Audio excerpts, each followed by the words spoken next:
Okay, let's dive right in. It is February 10th, 2026.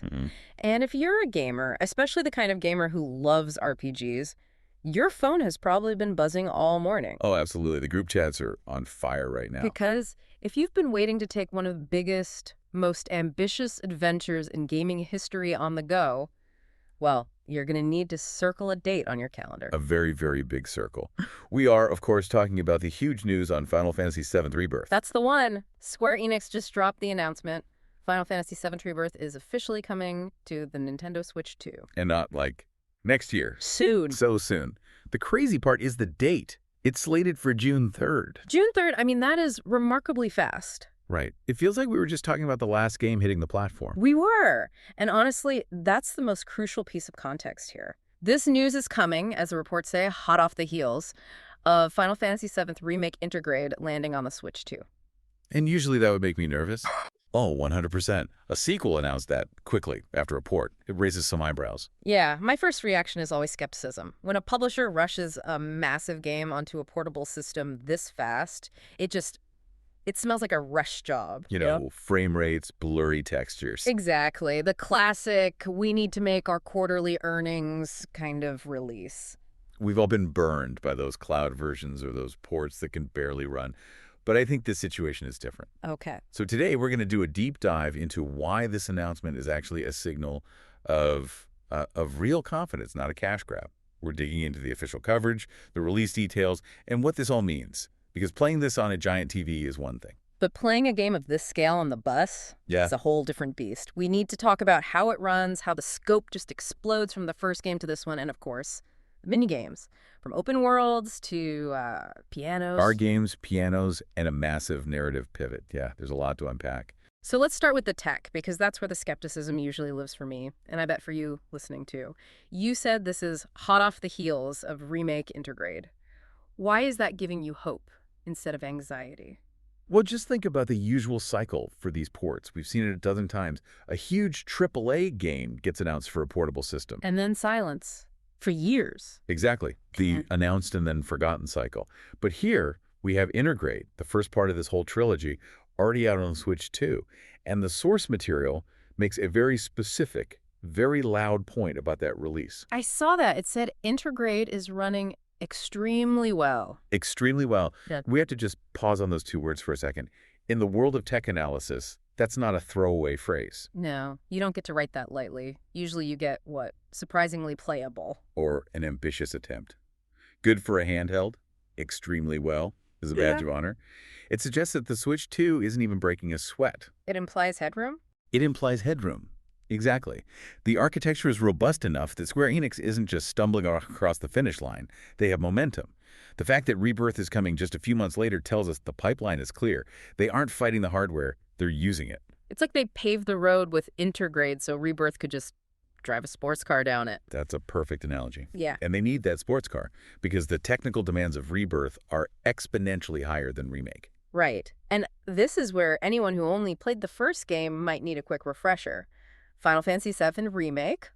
It had a very specific vibe. It was dense, industrial. It was Midgar, a story about eco-terrorism in a giant steel city. Yeah. The whole game was in that metropolis. Steel, steam, narrow alleys, reactors. It was beautiful, but it was contained. You were always in like a hallway or a tunnel. It was a pressure cooker, both narratively and geographically. From a rendering standpoint, the hardware only had to worry about what was right in front of you. You didn't have to draw up mountain range 10 miles away. But with Rebirth, the source material says that script is getting flipped completely. Completely. The text explicitly says the party escapes the metropolis. And here's the key phrase that changes all the math for the hardware. They're off to explore several sprawling open biomes across the planet. Sprawling open biomes? That just, it sounds expensive for the processor. It sounds massive. And that's why the performance of the first game is so important. Moving from a contained city to open biomes is a huge leap in draw distance, lighting, foliage, everything. It's funny, when I hear biomes, I don't just think a big field, I think diversity. Right. Grasslands, swamps, deserts, maybe mountains. It's not just leaving the city, it's entering an entire ecology. Precisely. And if you connect that to the feeling of the adventure, In Midgar, you're fighting a guerrilla war in a closet. In Rebirth, you're on a journey. The world is getting bigger for the characters, so it has to get bigger for the player. I love that. The map is a reflection of their state of mind. They're finally free. Well, sort of. Because even with all this open space, they aren't exactly on a vacation, are they? Not even close. This is where the story beats from our source get really interesting.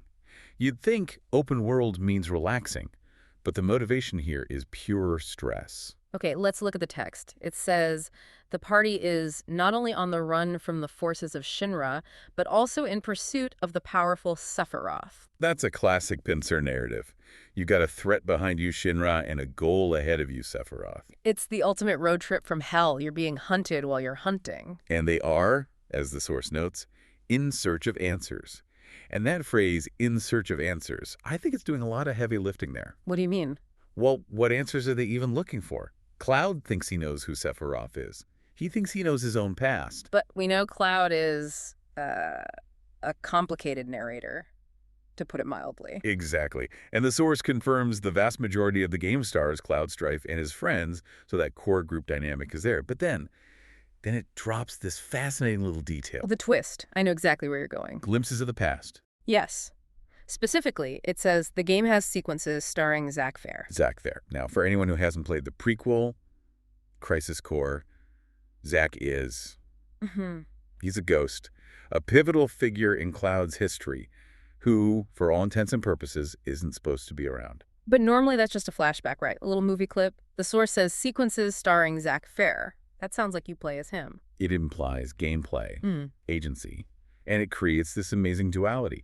You're moving forward across the planet with Cloud into the future, but then you're playing these sequences with Zack looking backward. So how do those two timelines interact? Why are we seeing the past right now? Well, if the characters are in search of answers, maybe some of those answers aren't ahead of them in the open biomes. Maybe they're behind them with Zack. Like an archaeological dig, you have to uncover the past to understand the present. And from a gameplay standpoint, it breaks up the rhythm beautifully. You get the open world wandering, and then these focused linear narrative beats. It keeps you on your toes. It sounds incredibly ambitious. But speaking of keeping us on our toes, let's talk about what we're actually doing in these biomes when we're not having memory-related crises. The source mentions myriad evolved gameplay elements. Myriad is such a great PR word. It is, but then it gets specific, and this is where my productivity is going to go to die. Mini-games. Ah, yes, the hallmark of a great Final Fantasy. The world is ending, but first, let's play some cards. First on the list, a card battler called Queen's Blood. And notice the wording. They don't just say it's in the game, they say it's well-liked. Well-liked. That's dangerous phrasing. That means it's actually good. That means I'm going to spend 40 hours in a tavern playing cards and 0 hours saving the planet. It's the Gwent problem all over again. But there's a design reason for it. In these big exploration-based open areas, you need downtime. You can't be at 100% intensity chasing Sephiroth for 80 hours straight. It grounds the world. Like, sure, there are monsters outside, but in here, people have hobbies. They have a competitive card league. It makes the world feel inhabited. Exactly. And the second minigame they mention adds a totally different kind of texture. The piano. The fun piano game. I was so intrigued by this. Me too. It says you can experiment with music or play songs from the soundtrack. That sounds surprisingly complex. It's not just press the button at the right time. No, it's not a rhythm game. Experiment with music implies a creative tool. Like you can just sit down and play. I can already see the viral videos, people playing pop songs on the piano on their Switch too. Oh, for sure.